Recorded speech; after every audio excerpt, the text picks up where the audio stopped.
안녕하세요. 닥터 MBC 이유진입니다. 노년을 건강하게 보내기 위해서 젊어서부터 관리를 철저하게 하는 분들이 있죠. 하지만 특별한 이유도 없이 치명적인 질환이 발생한다면 무척 당황스러울 텐데요.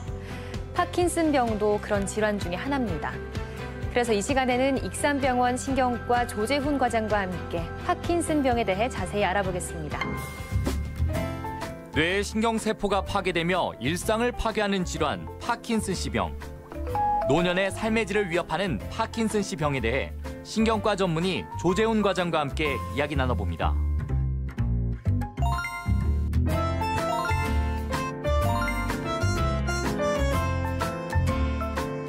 네, 이 파킨슨병이 우선 떠오르는 게 손이나 고개를 떠는 모습인데요. 실제로 많은 분들이 겪고 있다고 합니다. 얼마나 되나요?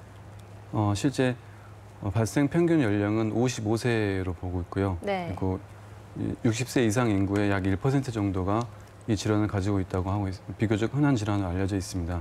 그러나 약 10에서 15% 정도에서는 50세 이전에 조기 발현 파킨슨병도 있습니다. 네, 이 파킨슨병이 중풍이나 치매와 비슷하다고 알고 계시는 분들도 많으신데요. 실제로는 어떤가요? 비슷한가요? 좀 치매와 유사한 점이라면은 파킨슨병과 같이 신경퇴행성 질환이라는 점이고, 그래서 서서히 진행한다는 특징이 있습니다.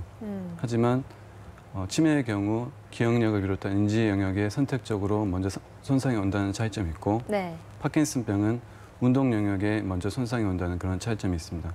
뇌졸중의 경우는 뇌혈관이 막히거나 파열되면서 생기는 신경학적 질환이기 때문에 편마비나 구음장애, 실어증, 그리고 이러한 신경학적 증상이 갑자기 나타나는 특징이 있고, 그런 차이점이 있는 반면에 뇌졸중에서도 뇌의 기저핵이나 피지라 조직에 손상이 오게 되면은 파킨슨 증상을 나타나게 되는데, 이것을 혈관성 파킨슨증이라고 합니다.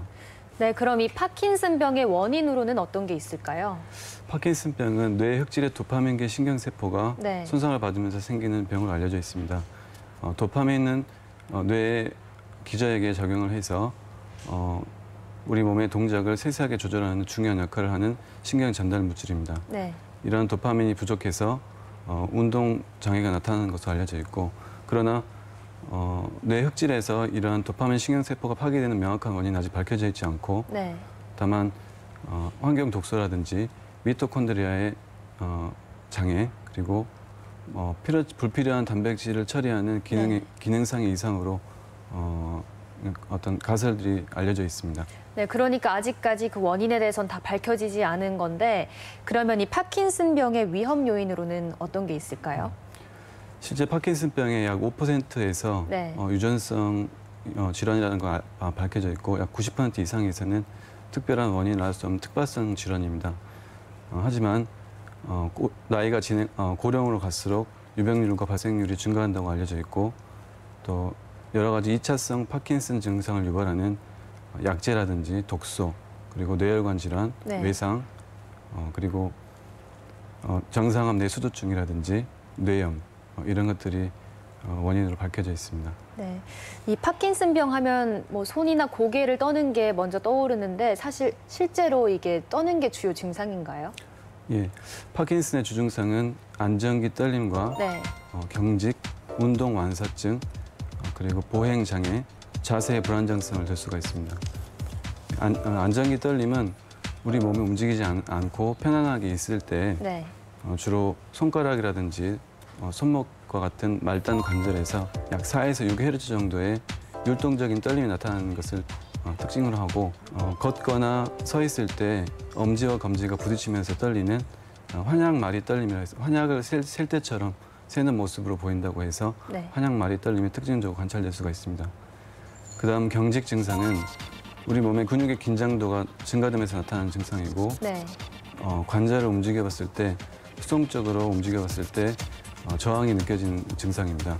네, 또 이 파킨슨병이 진행되다 보면 또 몸의 자세 변화도 있을 것 같은데 그런가요?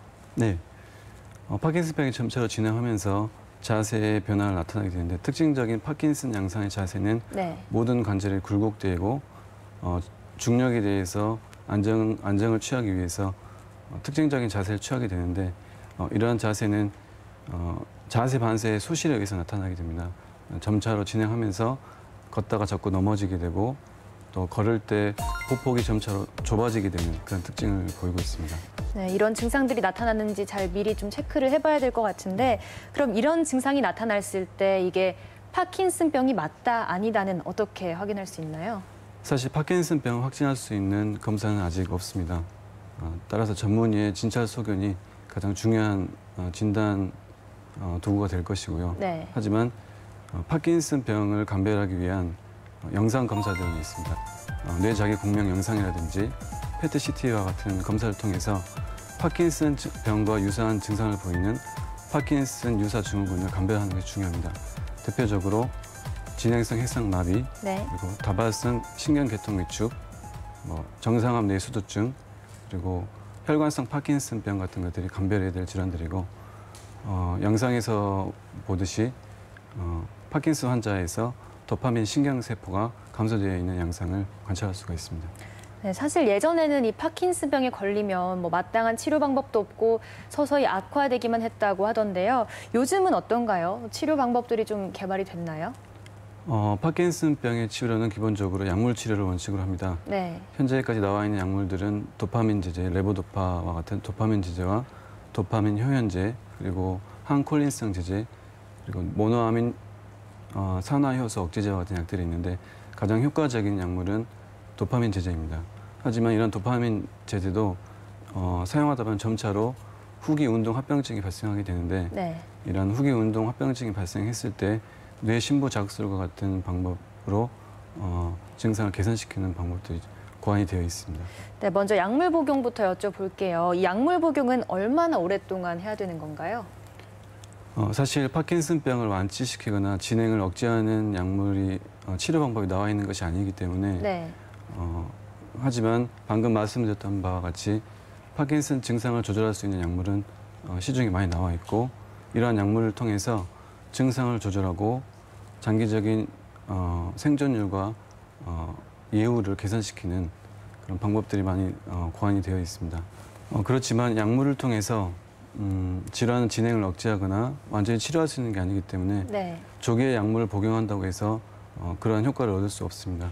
파킨슨 증상이 나타나서 생활에 불편함을 느낄 때 약물 복용을 시작을 하고 그리고 증상에 따라서 약물을 계속 꾸준히 조절하게 되기 때문에 약물 복용은 지속적으로 하게 되어 있습니다.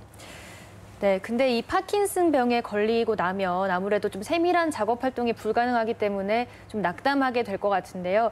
이 일상생활을 하면서 어떻게 관리하는 게 좋을까요? 파킨슨 환자에서 운동의 중요성은 아무리 강조해도 지나침이 없습니다. 네. 그 이유는 질환의 진행 정도나 환자의 나이에 상관이 없이 환자의 상태를 기능적인 상태를 최선으로 유지할 수 있는 중요한 방법이 운동이기 때문입니다. 또 실례로 수면이라든지 환자의 기분에 있어서 이득이 있습니다. 환자의 상태에 따라서 보호자의 동행하에 또한 보장구를 착용한 상태에서 사이클이나 걷기 운동, 수영 운동 이런 것들을 시행할 수 있습니다. 네, 오늘 이 시간에는 신경과 전문의 조재훈 과장과 함께 파킨슨병에 대해 이야기 나눠봤습니다. 오늘 말씀 감사합니다.